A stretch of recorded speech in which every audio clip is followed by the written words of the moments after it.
Let's get in the car, I said. She grabbed my hand. Girls rescue met the bar. Witness said, tears fled the head. I'm weak, not dead. She tweet, I guess she confessed. She thinking less, not drinking less. Bathroom says, best it gets. Spontaneous, I stereotype. Put to rest tonight. Imagine, believe, and achieve. It works.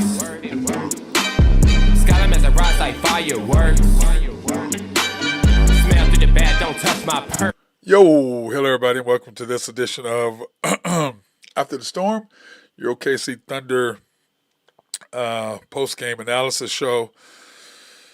Man, a little rough tonight for the Thunder coming back, trying to come back in, playing against a Jazz team who has been really playing well. They beat the Bucks the other night, outscoring them by 27 in the fourth. I mean, you know, but once again, the Thunder coach playing Jang, I just don't understand.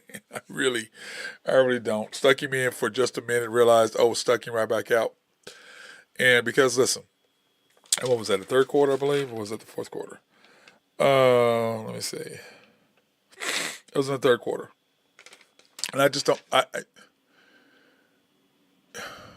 once again, people, the Thunder lost 117-124. We're now 33-16. We're now second. When you look at the let me see, let's pull it up right now. When you look at the NBA standings right now, this is what it looks like. The Clippers 34-15, the Thunder 35-16. The T-Wolves lost tonight, so they're 35-16 as well. And the Clippers now have the best record. They have just been on fire. They're 31-8 since. They went 0-5, and since that time, when they got James Harden, they went 0-5, and since that time, they're 31-8. And the difference between them and the Thunder is, one, they've got a coach who understands that they're trying to win now. Number two, they have figured out the lineups, and everybody knows what they're doing. Number three, they're not playing guys who don't belong to be playing at all. And number four, they're not trying to rebuild. They're trying to win. And the Thunder are not in that mindset. And this coach is clearly going by what the management, as in i.e. Sam Presti, wants. And they're just not ready to. We're just not they. We're not just ready. We're not ready to win. And that's just it. In games like this, when they're 50-50 games, the other team is rolling. We were rolling, and then he just decided he's going to play Jang. I mean, I don't understand. I just don't get it. The players don't get it. And all you're doing is you're just sending a message to them that you're not trying to win. Because I'm going to explain something to you. As a player, you understand what winning and losing means. You understand when you're in winning mode, you get what it takes for you to be able to win a game. And that's what you have to be mentally in that stage. Okay, let me get over here. Because what we're going to be doing, let me see if we get this. Let me get this over here. Let me turn the, here we go.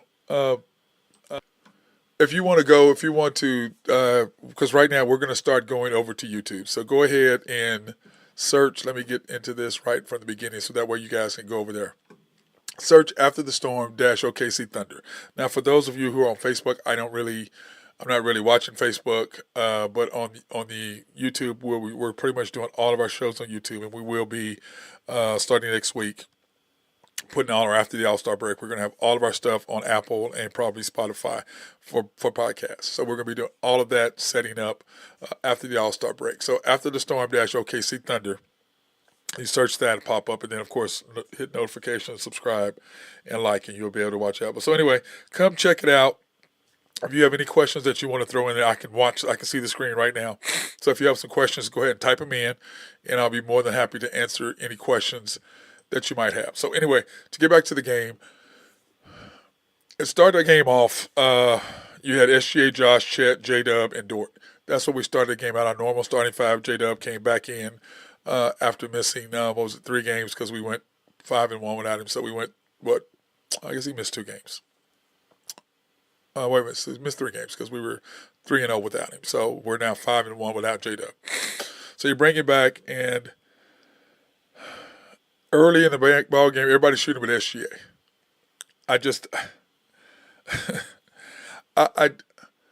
The difference between the Clippers and the Thunder, as I was saying earlier, they have a coach who understands basketball. they have a coach who wants to win. Number three, they put players in the best possible positions to make them successful. Our coach, we have no desire to try to win right now. We're in rebuilding mode still, whatever, because we got all these draft picks everybody talks about. You've got an MVP candidate. You've got Rookie of the Year candidate. And you've got a guy who was runner-up Rookie of the Year last year who's coming on. So that's what you have. And then you have a nice little rotation of players of Isaiah Joe, who's gone. You have Aaron Wiggins, who's playing great.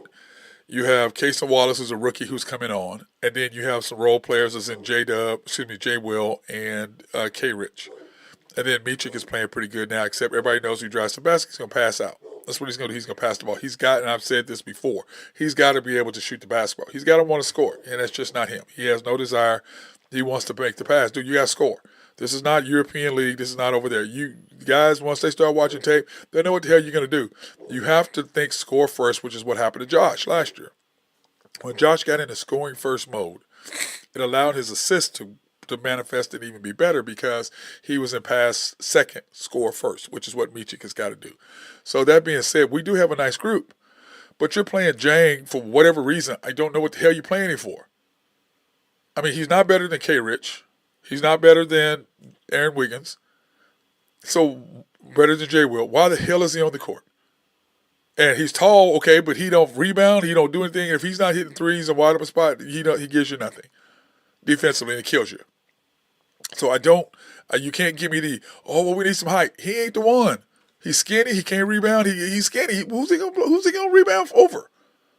So you can put this stuff off and you can do what you want to with people who don't understand the game. But for those of us who get it, we see what the hell you're doing. You're not in win mode. Just like when you put him in the third quarter, we got a nice little roll going, and instead of you not putting him in the game, instead of putting Wiggins in the game or K. Rich in the game, you put him in the game. Well, they went boom, boom, boom, call timeout, pulling right back out. He don't see the court anymore. He should have been in the damn game in the first place. You know damn well he can't play. You know this. I'm not telling you anything you don't know. You know he can't play. You know he's not ready. He's just not. Now, in another year or so, maybe, but he's not ready. He's just not. Does he have the potential to be ready? Yes, he has the potential, but yet keep him in the G League for another year. And if you want to play him in games where it's the game is out of hand, great. I have zero problem with that. But when a game is on the line and it's a 50-50 game, and let's face it, Utah's been rolling lately. They've been playing really, really well. And now the series is 2-1, us advantage over them. So anyway, you know, everybody's shooting with about SGA. And I'm just going, okay. And SGA does this a lot when he has his first group in there. And then the second group comes in, which is normally Isaiah Joe, who's out. So you've got, you normally have, it would have SGA, Kaysen, Wiggins, K. Rich, and J. Will. And then you put J. Will after a couple minutes. You bring him about 5 minutes or so, then or 6 minutes. Chet comes out. Boom, you put him back. Chet back in with about 3 minutes to go. Let him finish out the first quarter. But he didn't do that. He brought Jang in instead. And I'm like, why is he in the game? What the hell is he in the game for? He's not ready. Now, I get you a rebuilder of players, and it's just like the Athletic has said over, and we've said this ad nauseum. The Thunder aren't ready to win. The Thunder ownership, management, which means coaching, they aren't ready to win. It's plain and simple. They're winning in spite of them, because if they're ready to win, you can't play 12 and 13 guys. You can't. It's SGA, J-Dub, Josh, Dort, Chet, Wiggins, Isaiah Joe, and then you've got J. Will, you've got K. Rich, Wiggins, and then Meechik if you want to play him. But Meechik I could do without. Like one time in the first quarter, in the second quarter, you didn't have SJ in the damn game or J-Dub. Now, wait a minute. If you have your first and second player, neither one of us in the game, what the hell are you doing? And it's 6 minutes to go, 6 minutes and 40 seconds. He puts in Josh and Dort.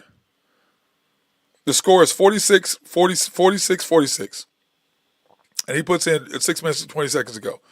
That's what he does. He puts SJ in 30 seconds later. Why the hell you just don't put him in there right then? What 30 seconds, what the hell is that going to matter? What is that going to matter except it gives the other team more momentum? And on top of that, how the hell are you going to take out your second best player and not put in your first best player? This guy, he is a manager of minutes. He wants to play them the same amount of minutes, and you're not going to win until you realize you have the MVP player candidate, All NBA top 5 player, and then you have a guy who's ascending at some point. He ain't there.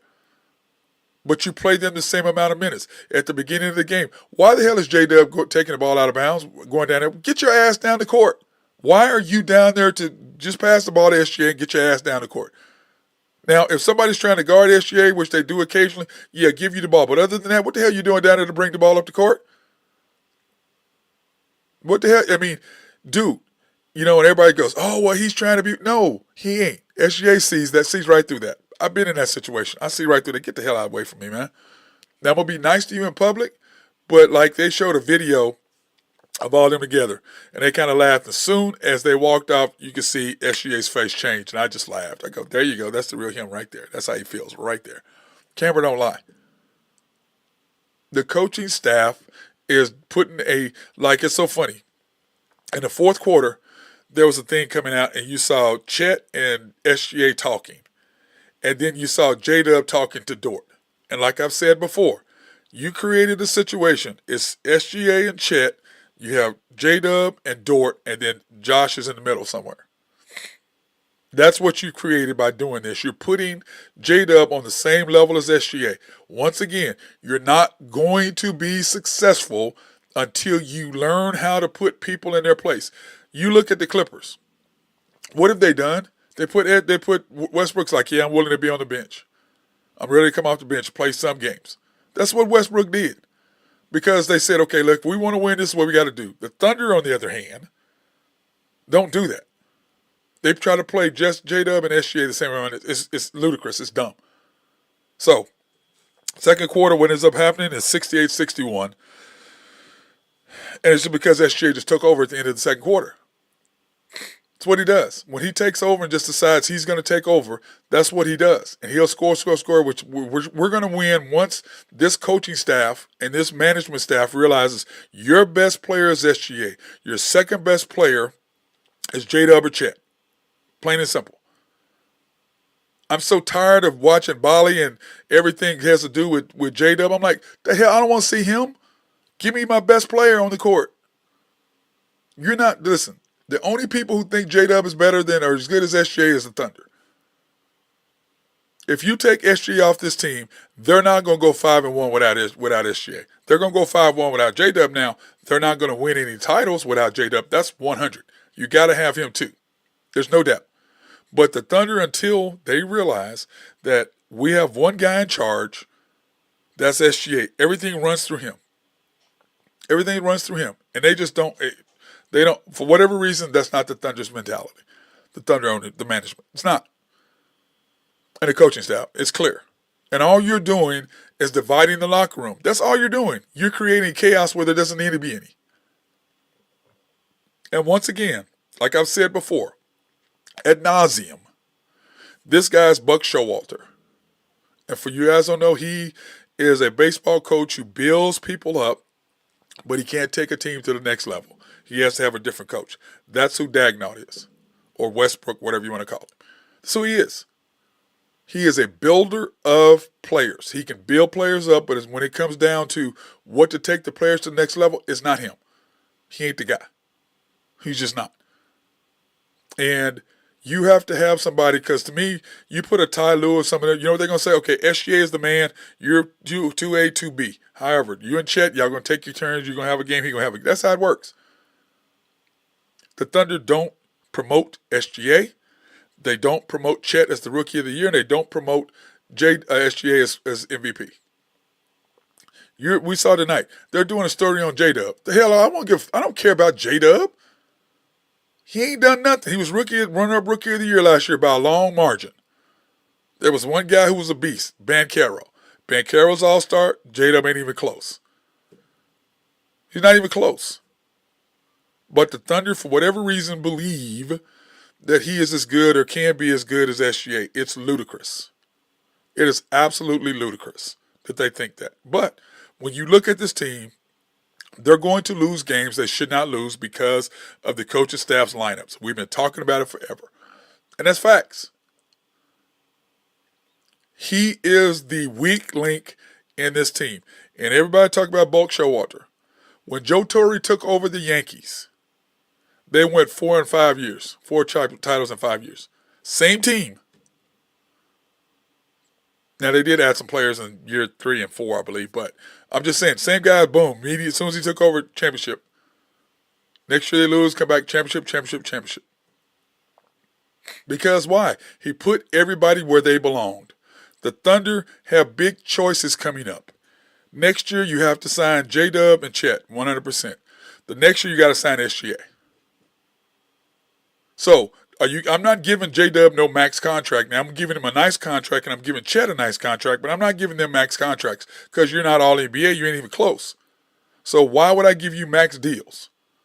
I'm going to give you a nice contract. I'm going to put you up there high, just like what the Golden State Warriors did. Look, I'm not going to give you the max deal. They did, when they were rolling, they gave Steph and Clay max, trade Draymond to get a max. He got a lot of money, but he didn't get a max. So they're like, look, we can't pay everybody, so we're not giving y'all the maxes. But we're giving him the max. Then we turn around this next time around, only who gets the max? Steph.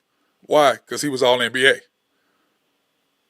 So that's how you work. But I believe that the Thunder are not going to do that. I think the Thunder have already committed that they're going to give a max contract to J-Dub and they're going to give a max contract to Chet. They're going to give SGA the max and they're going to turn around and try to trade him that next year because, remember, year 3 for him is next year. The following year is year 4, which they got to sign him because the next year is the 5th year. And remember, they made the same mistake with Kevin Durant, remember? They didn't sign him. They signed Russell. They did all that. And Kevin Durant saw the writing on the wall. He goes, yeah, I don't want to sign, blah, blah, blah. He was, I'll sign with y'all, whatever. Got through the whole year. They didn't trade him. And Kevin Durant said, peace out. See you later. Y'all want that dude? Y'all got Russell. I'm not going to help you because you're gonna pick him over me. To hell with you. I'm not giving you anything. That's what happened. So now what they're going to do this time? They're going to have to sign SGA and they're going to trade him because they want to keep J-Dub and Chet. And what's going to happen to the Thunder? The exact same damn thing that happened with Westbrook. Exact same thing. You are tearing down a possibility to really do something well because of your lack of understanding who can play and who can't. J-Dub is a really nice player, but he's a number 2. He's not a 1. And as long as you're trying to make him a 1, because I see what you're doing. You run plays for him over and over and over because right now you have SGA to save you. But you're trying to build the confidence in SGA and J-Dub in order so you can use that as an excuse to get rid of SGA saying, oh, well, he wasn't ready. If he don't win MVP, it's because of coaches, the Thunder administration. That's why he's not good. If he doesn't win, it's because of them. It's between him and Jokic. And why? Because they don't want him to win because now you got a problem. How do you get rid of the MVP? It messes up what they want to do long term. The Thunder are in long-term mode. Short-term mode is where I'm in and most of the fans are in. Let's win now. Let's go ahead, sign the pieces we want to do. I was talking to somebody who was at Rococo's tonight watching the game. And this guy, we were talking about, trades and what the Thunder are going to do. I said, I don't think the Thunder need to do anything. I think last year, like I said on the show and after the storm last year, I want the Thunder to go ahead and get into the playoffs. Why? So we can have a chance to see what's going on with the Thunder. Okay? So we can give these guys some experience, not Chet, but J-Dub, SGA, Josh, give them all some experience in the playoffs.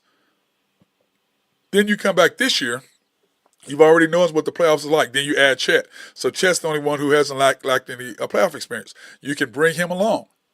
But instead, no, you want to draft picks more. So now you're going to be in the playoffs unless this coach screws it up because now you had a chance to really do something. You had a chance to really do something. And when we sit here and we look at the Thunder's next 10 games, okay, you lose tonight to the Jazz. Then you have the Mavs, was it Friday night, I believe, at the Mavericks. Is that Friday night? When is the 10th? I think that's Friday. Is that right? Let me see. I'm pretty sure Friday. The 10th is Saturday. So Saturday night you have the And then on Sunday you have the Kings here. So the Thunder could easily, I mean, I think we have the Mavs number, but if you're playing the wrong guys, which is what this guy continually does, we could be in trouble. Then you have the Magic, who are not an easy win, and then you have the Clippers. So you could go 1-4 really easily in his first 5 games. You could go 2-3 really easily in these first 5 games if he's playing the wrong lineups, which is what he's doing. Then, of course, after the Magic, you have the All-Star break. Then you come back with the Clippers, and then the Wizards in back-to-back home games, which, you need to go 2-0, but you'll probably do 1-1 in that. Then you go to the Rockets on Sunday night. Then you have the Rockets again at home on Tuesday night. Then on Thursday night, you have at the Spurs and then at the Suns. So that's what the Thunder schedule looks like over the next 9 games. But the next 4 games before the All-Star break, you're at the Mavs, you're the Kings at home on back-to-back nights, then you're at the Magic as your next 3 games. Okay? Next 3 games. And we talked about this the other day on the show on, the Unpopular Hour. What is this going to put the Thunder? And to me, you have these next 4 games, and like I said, coming up before the All-Star break, the Thunder need to go 3-1. Because I figured they're going to drop a game of these 4 games, the Jazz, the Mavs, the Kings, the Magic, they're going to drop 1 game. So I figured they've got to go 3-1. If you go 2-2 or 1-3, you're in trouble. But until he figures out who the hell he's playing and who the hell he needs to play, the Thunder are going to be in trouble. And I'm not trying to say anything mean. It is what it is. There's no hiding the facts. I'm not the Thunder people in Bileys where I'm just telling you whatever to feed their narrative. That's not what I'm doing. I'm telling you the truth. That's my job, is to tell you the truth. My job is to go, here's what's happening. And then you look at it and you make your own determination there. And for one guy, I hope to God, and I've told Nathan Taylor this, I hope to God I'm wrong about SGA. I don't think I am, but I hope I am. But as long as this guy's coach and playing him and J-Dub the same amount of time, it's not going to work. It's not. And let's pull up the box score. This is the final box score. Jalen Williams, 35 minutes. SGA, 36 minutes. Oh, it's hilarious. Anyway, J-Dub, we got to start off with Chet. 22 points, 8 rebounds, 3 assists, 3 steals, and 4 huge blocks by J-Dub. By Chet. J-Dub, 35 minutes, 26 points, 10 for 18, 3 for 6, 3 for 4, 5 rebounds, 5 assists, 1 steal. And him and Chet took a shot in the fourth quarter. Then I'm just like, what the hell are y'all doing? SGA didn't shoot until the end of the game when the game was over with, which is what I'm like. He is your closer. He is the guy that makes stuff work. But do you give him the ball? Hell no. SGA, 28 points, 36 minutes, 11 for 22, 2 for 3, 4 for 5. Once again, he's not getting to the foul line. They're not making calls. 4 rebounds, 7 assists, 1 steal, 1 block. Okay, 28 points. And then Josh, 26 minutes, 8 points, 3 for 8, 2 for 4, 3 rebounds, 2 assists, 1 block. Not productive. Dort, 30 minutes, 3 for 8, 2 for 5, 3 from 8 from the field, 2 for 5, and him going 1-on-1 and all that stuff. I'm like, I'm so over that. Tell him he's got to quit doing that. Only 1 rebound, 1 assist, 1 steal, 10 points. Lindy Waters didn't play, which he shouldn't be. Jang, 11 minutes, he shouldn't be playing. It's just idiotic. 3 for 3 from the field in 11 minutes, 2 for 2 from 3, 8 points. 2 rebounds, 1 assist, 1 steal, 1 block. And I'm sorry, he doesn't need to be playing. It just takes away the rhythm of who's out there. He should not be out there. You should be the 5 you're doing, plus Jay Will is 6, plus Kendrick is 7, Wiggins is 8, Meachik is 9, Cason Wallace is 10. That's all you should be playing. Period. James should not be on the court. Waters shouldn't be on the court. Neither one of them should be on the court. Neither one of them should be on the court. Kendrick Williams, 13 minutes, 0 for 4, 0 for 2. He had a bad night. He just missed some shots, and the one shot he got a shot block. Bro, you got to dunk the ball and use the backboard. Because if you don't, you can't lay it up with a 6 or 7 footer who's athletic and can get to the ball. You got to lay it up off the glass. You got to use the rim as protection, which he did not do and got his shot blocked. Wiggins, 17 minutes, 9 points, 3 for 5, 2 for 3 from 3, 4 rebounds, 1 assist. And Micic, 11 minutes, 0 for 1. He's got to be, like I've said before, he's got to be able to shoot the basketball. Casey Wallace, 18 minutes, 1 for 2, 1 for 2 for 3 points. And Micic, to me, you got to shoot the ball, son. You got to quit trying to set everybody up. This is not the European League. This is the NBA. You got to shoot the basketball. You got to shoot the basketball. Oh, man. What a bad loss tonight. What a bad loss. I think it's even worse that they killed the Bucks. They're just they're in a crazy mode right now. So, since we're taking a break, let's go ahead and thank our sponsors, Collaborative Logic. We want to appreciate them for being up and running and keep us going. If you have any needs for computers, software, or website design, they are the people for you. SRB, if you have engineering, surveying, or planning, they are the people to holler at. They love to be behind the scenes. Y&B, family owned and operated since 1912. They are the bank that makes things happen. They're an equal housing lender, member of the FDIC. Proud sponsors for us to go out and support women, minority, and black-owned businesses in the Oklahoma City area. You can pre-qualify online at www.ynbok.com. That's www.ynbok.com. Or you can go into the main bank at 401 AM in downtown Yukon. YNB East, which is off the Parkway in 66. YNB Mustang, 218 North Mustang Road. YNB Parkway, which is off Garth Brooks. And I-40 just south of I-40. You can't miss it, right in front of the hospital. YNB Peoples in Bethany on 23rd between Rockwell and MacArthur. And, of course, our latest sponsor is Shelter Insurance, the Mark Pemberton Agency, located at 4609 Southeast 29th in Dale City, Oklahoma, 670-2424. They're open Monday through Thursday, 9 to 5. Fridays, 9 to 1. Closed Saturdays and Sundays. Proudly serving the Mid-Dale area since 1982. So anyway, we start the third quarter with our normal run, normal guys, the starters. And, I will say, it's just when you put Jang in the lineup, we were rolling and we had a 92-84 lead. They put Jang in the lineup and we had five bad possessions in a row. They had to snatch him out. Actually, we had 3 in a row and they pulled him out, and then we had 2 more after that. And this is what happens in my notes. I said, this is what happens when you have the wrong lineups. That's what happens. You have the wrong lineup, this is what happens. I'm not trying to beat the Thunder up. I'm just saying, this dude, hey, you're not fooling any of us that understand the game, okay? You're fooling the rest of the Thunder fans who don't understand basketball. You're fooling the hell out of them. The rest of us, we're like, what the hell are you doing? We get it. And the best thing that the Thunder can have is a factor in Oklahoma City. If you're in Philadelphia, he couldn't get away with the stuff he's doing. If he's in New York, if he's in Denver, if he's in L.A., Miami, he couldn't get away with what he gets away with. Atlanta, this guy could not be the head coach because you can't get away with what you're getting away with. Here, you can. There, you can't. And the more the Thunder get recognition, and like everybody goes, oh, well, they talk good about the Thunder. They don't say anything bad about the coach. They don't watch us. They don't watch us. They see the replays and see what happened. That's all they do. They don't watch us. If you watch the Thunder, they're going to go, what the hell is he doing? Why is he playing him? But they don't, because they don't watch us. They just watch highlights. So at the end of the third quarter, of course, 92-96, we lost the lead, and then it just goes from there, okay? 109-109 with 6:30 to go. You have SGA, Dort, Chet, Wiggins, and J-Dub in the game. Then it's 113-117 with 2 minutes to go. It's SGA, Dort, Chet, Wiggins, and J-Dub in the game, okay? And J-Dub and Chet took threes. SGA didn't get a shot off for the last 5 minutes. He didn't shoot until the last minute of the game.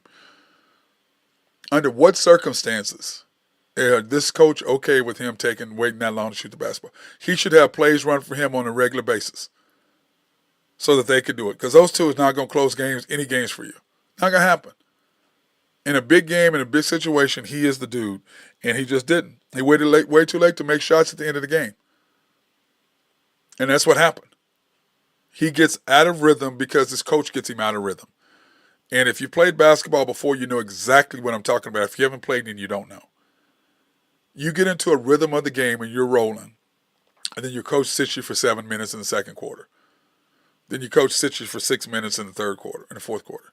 You play the whole first and third. When you're rolling, you need to be in there, especially when the game is tied with 8 minutes to go in the fourth quarter. Boom, get in there. Second quarter, where you lose games are, and we lost this game in the third quarter playing Jang when we were rolling, and that's when we lost the game right there. You brought him in, instant boom, boom, boom, bad mistakes, offense went screwed.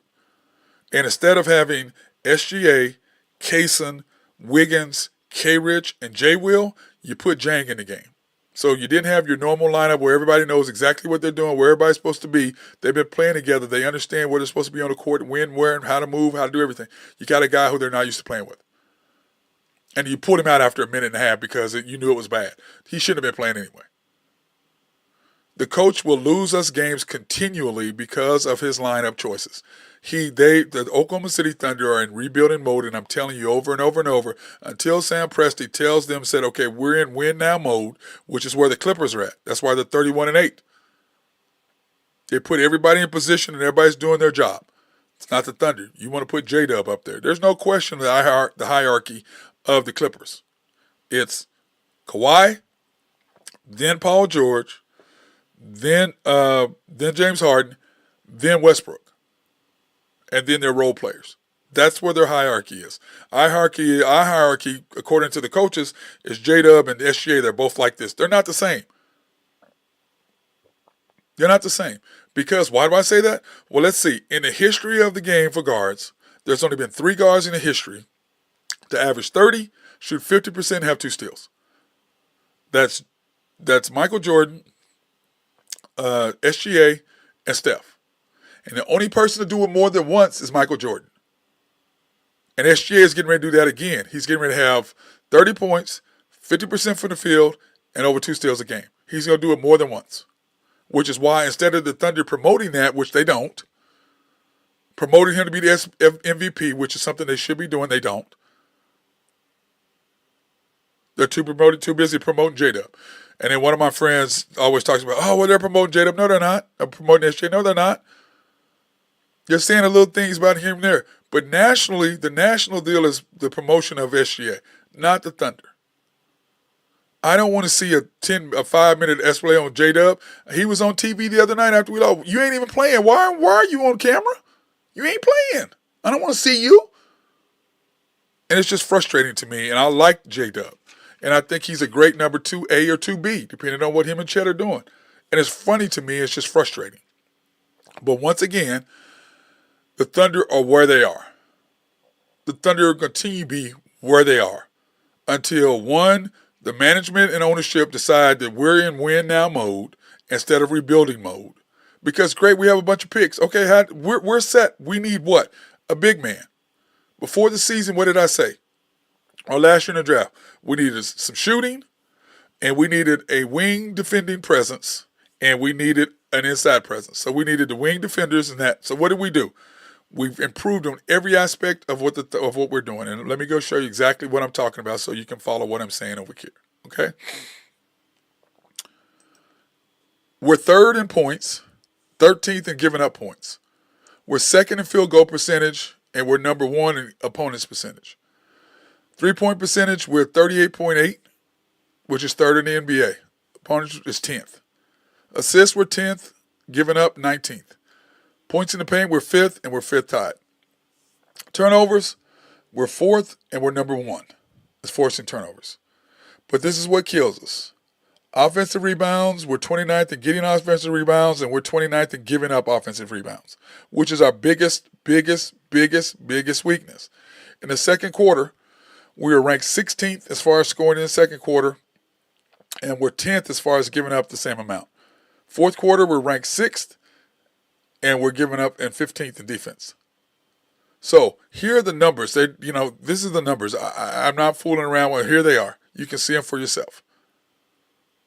We need an inside presence. We're not going to win if you're 29th in offensive rebounds. 29th in offensive rebounds. So let's look at the stats on what happened today, okay? So you can see what happened for your own self. Here's the stats. They were 14 for 35 from 3. We were 19 of 37 from 3. We shot 47% from the field. They shot 51. They had 48 rebounds. We had 32. They out-rebounded us by 16 rebounds. 16. Points in the paint. They outscored us in the paint by 24. Yes, you saw that. We outscored by 24. We only had 36 points in the paint. Number one, we're in top 3 in driving to the basket. But Walker Kessler and Marketing in the middle really, kind of discouraged that. 17 turnovers, so we're back where we needed to be, only turning the ball over 11. Bench scoring 46 to 23. Now, a lot of that has with Isaiah Joe being out. So let's face it, that's we just got to deal with that and just kind of get past that. But the two glaring numbers that we talked about, reboundings, we got out-rebounded by 16. Points in the paint, 24. 24. We need an inside presence. That's what we're missing. You saw the numbers defensively, we're good. But that's where we're missing, and that's where we're at. We have an opportunity to be really good, but until the coaching staff, which means the management, okays it and puts them where they need to be, we're gonna be where we are. J-Dub is not SGA. There's no way in hell he should be playing the same amount of minutes as SGA. No way.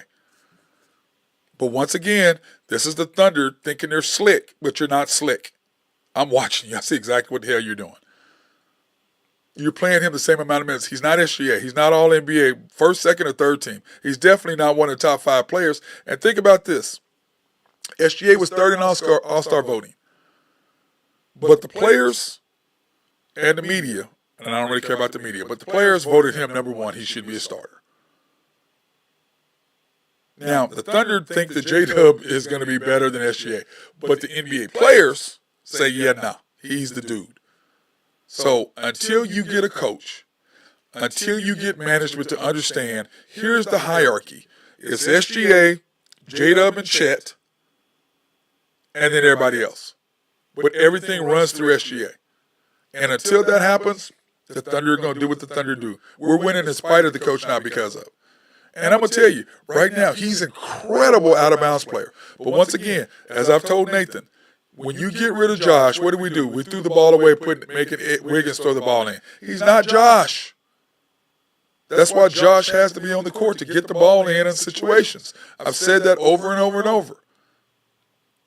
Because the only other person to get the ball in is SGA. Those are the only 2 people you can trust to get the ball in. That was a huge turnover at the end of the game. Josh is not in the game. Now, Wiggins is in the game simply because defense, we need him over Josh 100%. But at that time, you got to get the ball in. Huge turnover. And I tell you what, our coach is great at out-of-bounds plays. But, once again, huge mistake on his part. Whew. Man, I tell you what, I'm going to, join me tomorrow on the Unpopular Hour because we'll get into detail about it more. But right now, I'm frustrated with watching this because as a former player, I see stuff that I'm just like, it's just heartbreaking to me to watch us struggle when we shouldn't. And it's just hard. It really is hard for me to watch us struggle because we have a good team that could be really, really good if the coach would just put players in the right position and stop playing guys who don't deserve to play. Now, we'll see what happens after the All-Star break. But if you continue to play Jang and Waters, you're going to be middle of the pack. And maybe that's what the Thunder want. I know for sure they don't want SGA to be MVP. I know for sure they don't want Chet to be the Rookie of the Year because you aren't promoting either one. And then whatever my guy Nathan Taylor says a little bit about throwing SGA a little bone here and there, that's not promoting him. You did an expose on J-Dub. You're not on SGA. The national media is the one that's pushing SGA. The Denver Nuggets push Jokic. The Philadelphia 76ers push Embiid. The Thunder push J-Dub. Guy who ain't even considered. He's a good player, but by NBA standards, nobody put this. He's a good up and coming player. That's the only thing you can say about him because he is. But he ain't dominant. He ain't the guy that you look at and go, oh God, I'm so scared of him. No. Is he good? Is he a good Robin to our Batman? Yes. But the Thunder think he's Batman and SGA is Robin. That's why you're acting. And you can't say you're not because you're playing the same amount of minutes. No way in hell they should be playing the same amount of minutes. No way. and then you're playing J-Dub with the same players you normally play SGA with. Why? Because you're trying to create a narrative, but the problem is your players see it. Basketball, hockey are two sports that you know the hell if somebody's better than you. Okay, team sports. You know somebody better than you. You practice every day. And you know those guys know that Waters shouldn't be on the court. They know James shouldn't be on the court. Which all tells them the Thunder ain't ready to win. That's what it says. And then at some point, you get to the point as a player where you're just so frustrated with it, you're like, fuck it. They don't want to win here. And the Thunder would be more than happy to trade SGA and get more picks and have J-Dub. And guess what's going to happen? The same damn thing would happen with Russell Westbrook. He ran off KD, Ibaka, Harden, Sabonis, Reggie Jackson. He ran off all of them. That's what the Thunder did. You picked that dude and you ran off all of them. That's what happened. That's what happened. Plain and simple. That's what happened. And we're always sitting there watching like, how are you going to pick that dude? But that's what they did. So, anyway, the Thunder fall tonight. Heartbreaking loss, 117-124, falling to 33-16, and now we're out of first place. We're in second, and tied for second and third with the Timberwolves. So, and the Clippers, of course, 31-8. They've got it figured out. They're rolling, and the coach, Ty Lue, has got them playing the way they need to play, and they had everybody buy into what they're trying to do. The Thunder, on the other hand, are doing the exact opposite. We're winning in spite of the coach, not because of.